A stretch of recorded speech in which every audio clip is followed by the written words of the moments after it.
All right, welcome to our podcast on film genres. This will be a good introduction to you for our next unit where we start to look at some of these film categories. All right, so what is a film genre? Basically, it is a category or type of film. And I think you probably already understand genres better than you think you do, because as you've continued to watch things, you are probably saying to yourself, "Hi, that looks familiar. I've seen that before. Why does the story always end like this? Why does this character always have to do this? Why in an action movie does the bad guy have to come back 10 or 20, 30 times before the good guy can end him?" You're kind of like Terminator type thing. And so what you're seeing are the patterns of a film genre. Where did these come from? As we were looking at the studio era, we studied that the studios wanted to put out a bunch of films in as little time as possible. They did their best to find what was successful and then make minor tweaks in that because they were able to create movies a little bit faster. And so the patterns that were successful eventually develop into the genres that we know. And so that's why if you watch pretty much any Western, it's really the same story. Some sort of town is in trouble, the lone sheriff or other guy comes to help out, kills the bad guys, usually leaves with the girl, end of story. And so during the studio era, they realized certain storylines have had great success, so they kept those, tweaked the actors, tweaked some of the storylines, and just kind of were able to put out more movies a little bit faster. But the term of genre wasn't applied until later, so more towards the 1970s, as film historians started looking back on what people were creating. And they realized, hey, there's a lot of patterns here. And I bet if we started to group things together, we would see that large chunks of film had those characteristics that were all very much the same. And so that's where somebody in the 70s looks back and go, hey, these are all these gangster movies, they basically tell the same story, have the same themes, and are shot in a similar manner. Whether they were made by all of one studio or made by many, regardless of which actors were in them, who was directing them, they all started to follow these patterns. And so what are some of the genres? Kind of the big ones are the Western, the gangster film, the musical, and the romantic comedy. There's, depending on which books you read, some will limit it to 4, a couple, maybe 5. Others will have upwards of 10 or 12 different genres. But the point is that these are broad categories that many films can be placed into based on some of the things we're going to look at in a minute. So some of the terms in our study of genre, you'll see the idea of characters. And so as you continue to watch the same genre over and over again, you'll see that actors will play very similar characters from film to film. And so oftentimes we have our hero of the Western who comes in and saves the town, but at the same time they're faced with what we call stock characters. They are the same type of character, have the same depth to them, different names, obviously, different mannerisms, but they are relatively similar to each other. For example, in a Western, we're always going to have some sort of bartender, and we're also going to have some sort of comic relief. If we look at the musical genre, we tend to have a star who has been there for a while, and then somebody who is trying to break into the business. And so those kind of go from film to film within the genre. And a good way to think of this is to think of reality TV, which is casted. They do have auditions. They want to see, who's got a great personality. But if you watch enough of them, you realize the patterns of the casting are pretty similar from show to show, regardless of network or what type of things that are going on. Usually they want somebody who's a little emotionally unstable. They probably want somebody who's going to be racist. They probably want somebody who's gay. And they like to take that whole mix of people and put them in a room and say, be yourselves. And so you can see those same patterns of characters today. And so as we look at genre, what the thing we kind of get to at the deepest part of these films is the themes that they share about the world. For example, in the Western, we tend to see the idea of individualism, where one person can come back and save a town from the bad guy, and also the idea of the end of the frontier, because many of these westerns deal with the time kind of between 1870 and 1900, give or take, kind of the cowboy western time, where we're seeing the end of the Native American culture as white Europeans continue to move west. In the detective genre, the theme that usually comes out is that the world is pretty bad. People are looking for a shortcut, people are looking to lie, steal, and cheat, that kind of stuff, and the detective is the last holdout against that negative world. Another big thing you see with genre is the idea of iconography, and these are the repeated images throughout films in a genre. And so we'll study a couple of these genres in specific, but again, the one that comes back a lot is the Western.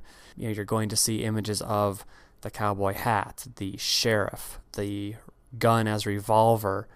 Oftentimes there's a bar scene. The good guy wears white, bad guy wears black, that kind of stuff. And so regardless of when it was made, whether it was 1940s, 50s, 60s, even some of the movies that are coming out today, you can see that same pattern of iconography within that genre. Another part of the genre is the mood or the emotional setting of that genre, and this kind of goes with the theme, that Westerns tend to be kind of depressing because it's the end of the frontier, but there are some uplifting moments when you get the ability for the individual to make a difference. Science fiction, I think you could probably classify that as, somewhat nervous of the future, in that, we don't know what's out there.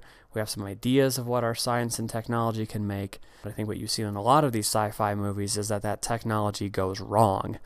And specific things like 2001, A Space Odyssey, where basically the computer takes over the ship, or the whole Aliens series, where there's some futuristic being thing out there and ends up killing all the crew.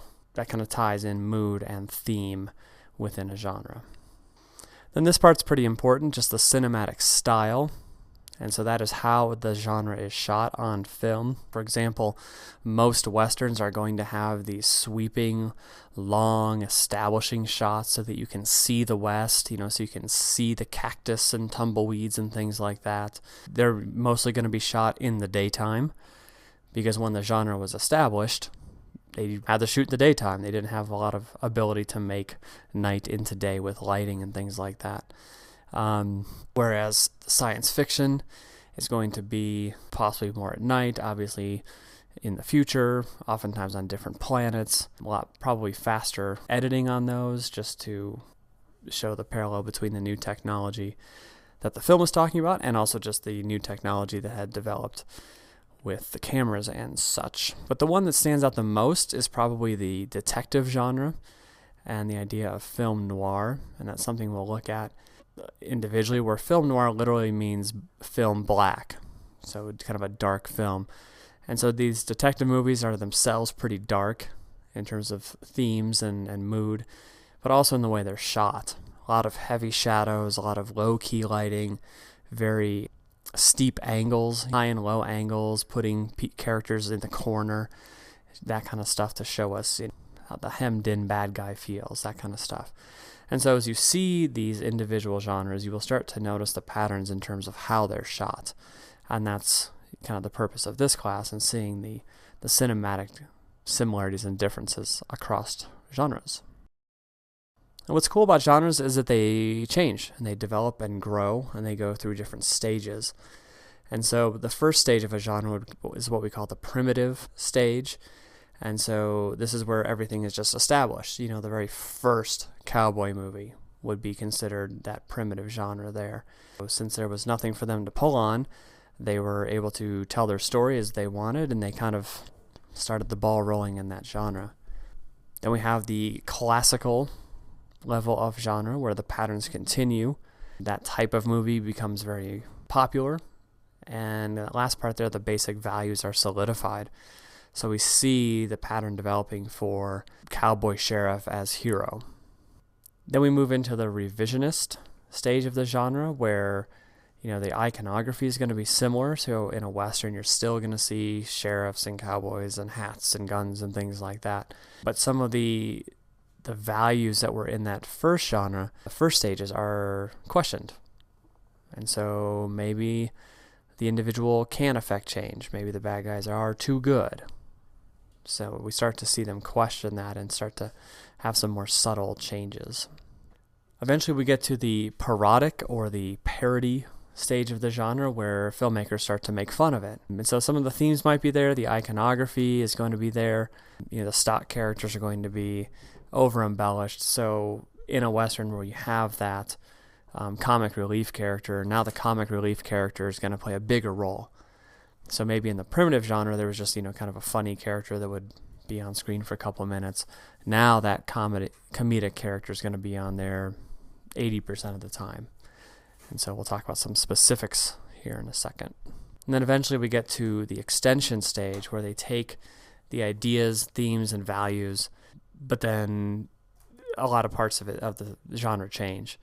And so the iconography of a gun revolver in the Western might be exchanged for a laser blaster gun type thing in the future. And so we'll see some examples of those coming up. So we've been talking about the Western as a genre that has gone through all the stages, and you can see here those specifics. The primitive stage, the Great Train Robbery, one of the first movies that had cowboys in it, that kind of thing. The classical view of that would be Stagecoach with John Wayne, and then we look at the Wild Bunch coming out a little bit later.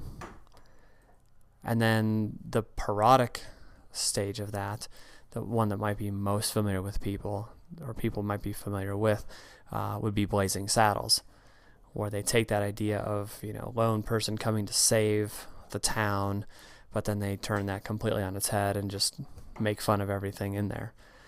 And then the extension of that genre might be Blade Runner or Star Wars, and that's episode 4 of Star Wars, so not the newer prequels that they made, but the original Star Wars there. And you can see, if you study that a little bit more closely, which we're going to do in class, you can see that a lot of the themes of the original Western maintain themselves. Iconography is there, although it's changed. And so it's not as set in the far west, but it is still a new frontier. This new frontier, though, is now space. And you'll see a lot of those same characters in Stagecoach repeated in Star Wars, but twists.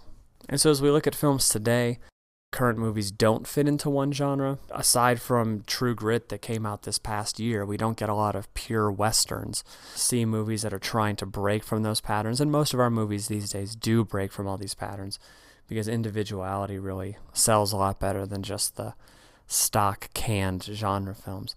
But you will see a lot of overlap between things. Shutter Island came out a couple of years ago, and that kind of follows parts of the horror genre, what's going to happen around the dark corner type thing, but also some of the detective genre ideas, and just its style is kind of film noir back to the 1940s. And so that's probably more the norm of today's movies, that they don't fit into a genre, but there are elements of each. And so I think being well versed in some of the major ones will allow you to see where they've grown and changed into today's movies.